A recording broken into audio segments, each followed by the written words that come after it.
வெண்ணிலவை போல சுழித்துக் கொண்டிருக்கிறது இந்த பெண்ணு யாரா இருக்கும்? அந்த வளர்ந்த தாமரை போல் இத்தனை அழகாக இருக்கிறாரே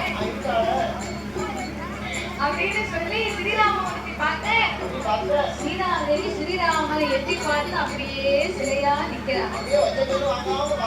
தேவரோ பூவரோ இந்திரனோ சந்திரனோ அப்படின்னு ஸ்ரீராமமூர்த்தி அழகை கண்டு மனந்தான் இவரை போல் அல்லவா ஒரு மாப்பிள்ளையை மணக்க வேண்டும்.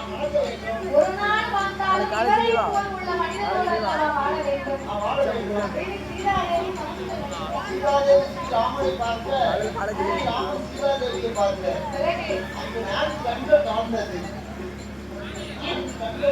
இரு மனங்கள் இணைந்தது.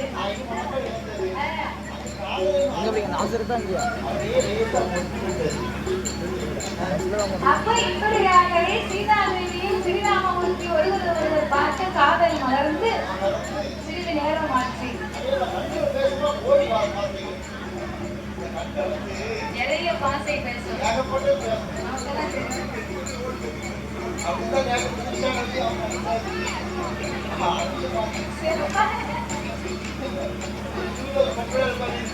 சரி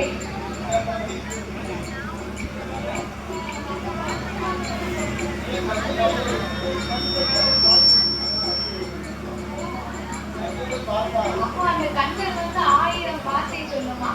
அந்த கண்களுக்கு வந்து அவ்வளவு மகிமை இருக்கிறதா?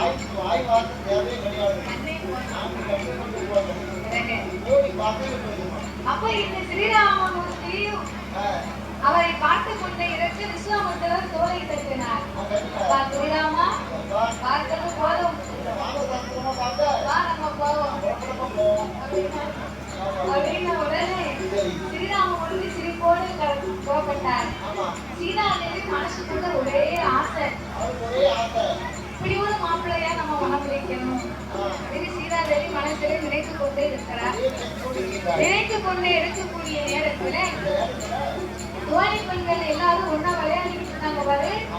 சீதாதேவிக்கு கல்யாணம் இல்லையா? கல்யாணத்துல அரண்மனைக்கு வரக்கூடிய மாப்பிள்ளமா வரிசையா வந்து கொண்டே இருக்காங்க. ஒவ்வொரு மாப்பிள்ளையும் வரும்போது சீதாதேவியின் தோழி பற்றி ஒவ்வொரு மாப்பிள்ளையும் வந்து கேள்வி பேசிட்டு இருக்கா.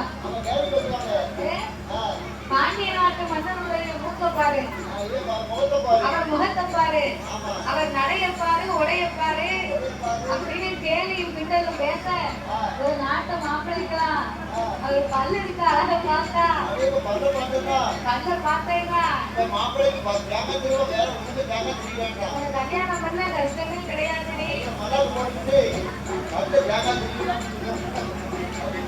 அப்படின்னு பேசுறாங்க. என்ன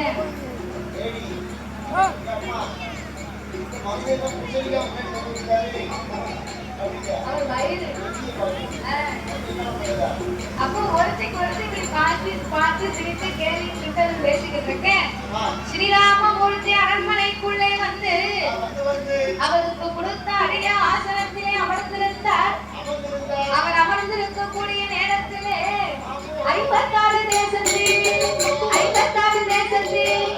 அரசரெல்லாம் ஓடி வந்து ஆசனத்தில் அமர்ந்திரு சிவதனுசை வைப்பதற்கு ஸ்ரீராமன் இருப்பார்.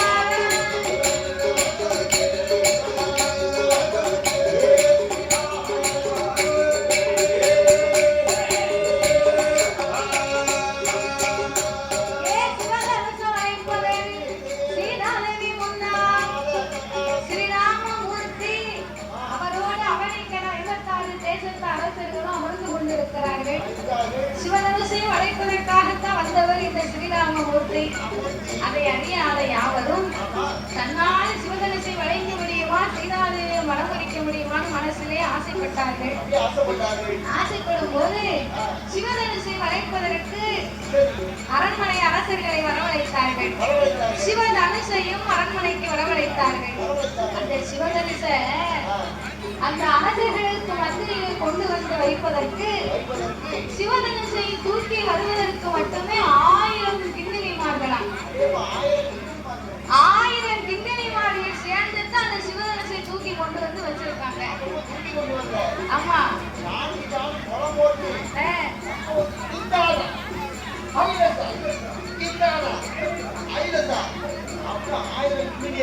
அப்படின்னு ஐலேசம் போட்டு அதை கொண்டு வந்து வச்சிருக்காங்க.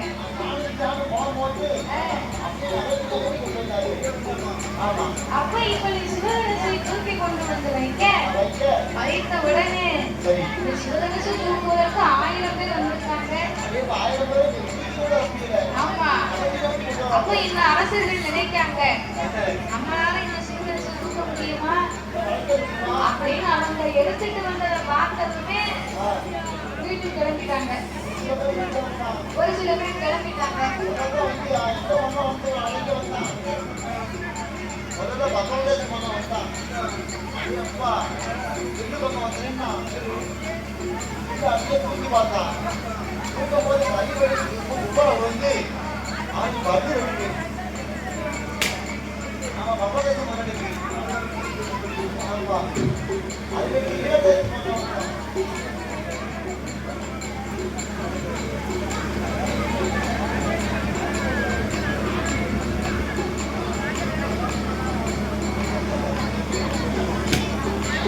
அப்ப இந்த சீதாதேவிக்காக சிவதனுசை தூக்க வேண்டும் என்று முற்பட்டு கீழே விழுந்து அவனுக்கு 2 பல்லு போச்சு.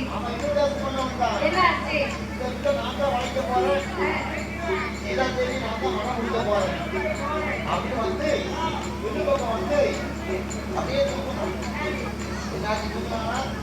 தூக்க முடியல.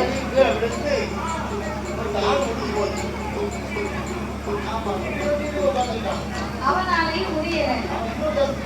என்ன ஆச்சு?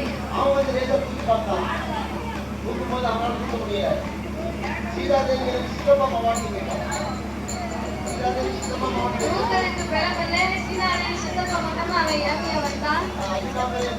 தூக்க முடியலன்னு சொல்லி சீதாதேவி சித்தப்பா